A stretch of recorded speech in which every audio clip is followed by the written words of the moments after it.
As if the list of candidates to succeed Tim Geithner as Treasury Secretary wasn't getting long enough, now you have Politico's Ben White throwing Mitt Romney's name into the ring. Just yesterday, Ben created some buzz around this possibility after he tweeted Romney for Treasury Secretary. Yeah, and Ben White joins us right now to talk more about that. Ben, you admit it's unlikely, though, but you think this would work. Talk to us about it. Yeah, it's a little unlikely. Good to be with you. Thank you. But you look at the two things, the biggest knocks on the Obama administration in the first term were they didn't have a businessman with any business experience in any senior role, and they had terrible relations with Republicans on Capitol Hill. So no businessman, no bipartisanship. Romney gives you both of those, and he's a guy that can get along with Republicans. He's a guy who could make a deal on entitlements, tax reform, and he gets you a lot of business experience. It's unlikely, and I first sort of said it kind of as a joke, and then I thought, you know what, it actually makes a lot of sense, and a lot of people agreed with that.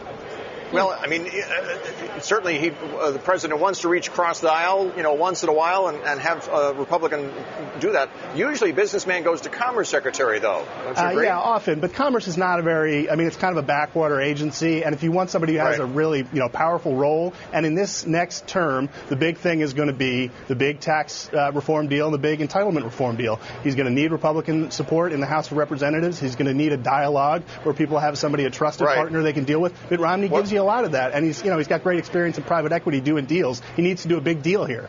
Well, let's assume it's not going to be Mitt Romney. Let's decide right now who it's going to be. You first. Well, no.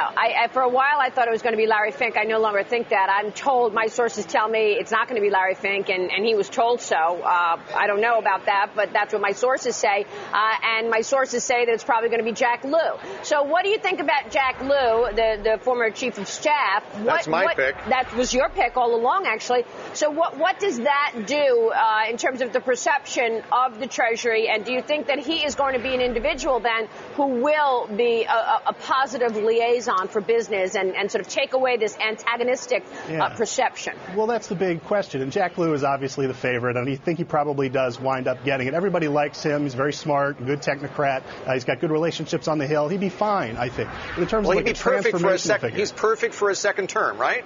He's okay for a second term. I don't think he's perfect. I don't think he's a guy that changes the game. A dynamic change is what you need in a second term, and what you need is somebody who's really going to have the business community come in and understand what you're talking about. They don't have that now. Commerce doesn't really give you anything. So Jack Lew's probably right. I think he'll do fine. He'll do a fine job. But in terms of having a different second term, one where you have a different relationship with business, a different relationship with the Republicans, he's not the guy who's going to give that to you. No, he's not the guy. That's what I think, But one thing in his favor is his relationship with members of Congress, and you need to negotiate with them, and they're doing that on the fiscal cliff right now. So what are you hearing?